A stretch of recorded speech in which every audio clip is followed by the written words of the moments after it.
Thank you guys again for coming. This is awesome. YouTube is awesome.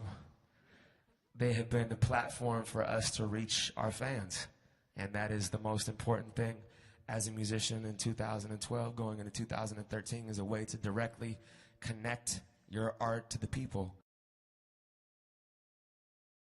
And I've been, going to shows since I was 5 years old. I think it's kind of amazing how little most people, even people in the music business, know about live. We all talk about the music business, and everyone's talking about the CD business, which frankly isn't a very interesting business anymore. And it's also, it's kind of not the business. Social media and how it's changing the business models. In essence, it's essentially revolutionizing the business models because the consumer's in essence talking back. And so it's about where the music industry has sort of gotten it wrong in the last 10 years. When with the rise of Napster, the music business kind of covered their ears and thought it was all going to go away. And it's really hollowed out the music business in many ways. And so there is a movement there that needs to be headed. The recorded music business started to implode.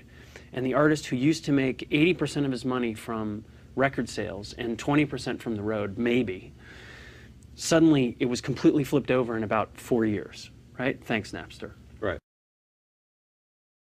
But aren't you bitter in a sense that the show is such a hit and you're not getting paid for it? Well, I just did a tour, and I made an enormous amount of money on that tour, and so I make money that way. His vision has always been, hey, if I can own that front door, if I can communicate directly with the fan, if I can be that conduit to help those artists reach those fans, give them marketing and distribution, then I think I have a nice little business there. And that was at the core of why he started thinking about what to do in a post-Ticketmaster world. Tell me your business plan here. You said to your fans, go to my website and buy the tickets. Yeah, because I had done this special called Live at the Beacon Theater. Right. So I realized there's no great exploitation of this thing. So I have some money sitting around. I can produce it. Right. And then I'll put it out on my website. Right. So I put it out for $5, and I made it the easiest thing you could possibly buy. You don't have to join anything. All the things I hate about going on the internet and trying to watch stuff, right, I stripped all that away. There's no thing where you can't watch it on this machine. You can steal it. It doesn't matter. But you said to your fans, and this is pretty bold. This shows you how much people love you.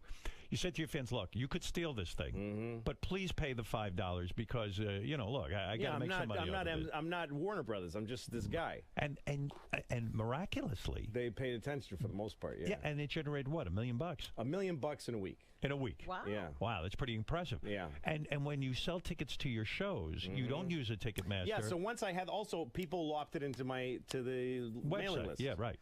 And I made it like everything came down. Like my website guy said, "Do you want the button pre-chosen that says yes to the mailing list, or the no button pre-chosen?" It's always yes. Right. So I made it no. You have to aggressively want emails for me to opt in to get them. Right.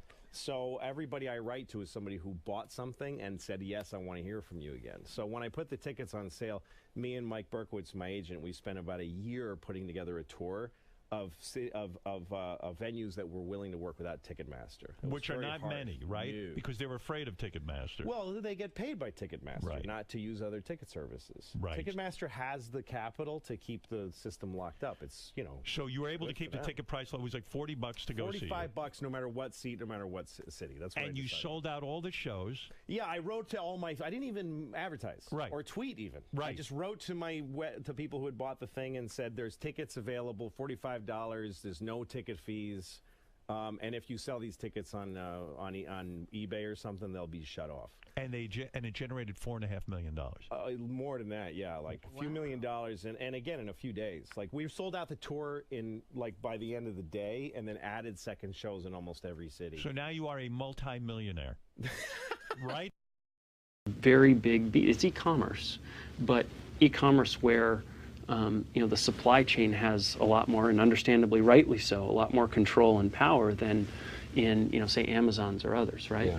And there's a lot of stakeholders. In ticketing, you've got the content, whether that be the artist or the sports team. You've got the venue, who has control of the ticket, and then you've got the fan. So as I, came to understand after having spent all this time sort of going against Ticketmaster, there was this really cool opportunity in the form of the merger to try to put the pieces together that, for me, and the reason it's attractive to me, having been a startup guy, having been a guy who competed with Ticketmaster so heavily for so many years, it was the opportunity to actually implement the industry level change that, for me, is why I got into the business in the beginning, because I love music, and I think there's some things that are wrong with it. Wanting to be a musician was like, I'm going to get signed to a record label one day. And like, you had this idea of what their offices look like and, you know, what's going on behind the scenes and all these. Ferrari yeah, all that. Yeah, all that. And you get into these offices and they look, like you know, this. and they're dead. Fan told us unequivocally three things.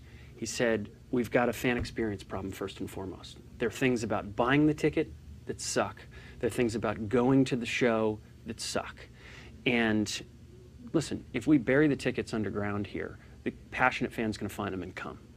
It's the casual fan who is somewhere between 10 and 90% of the people who are coming to a given artist show that you got to continue to earn their trust.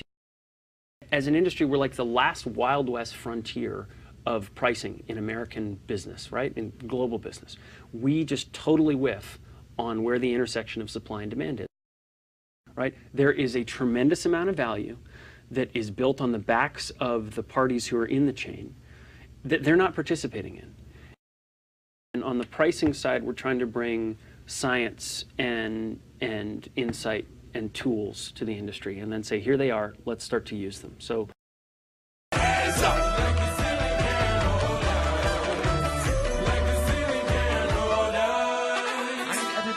As close together as you possibly can. Closer. Closer.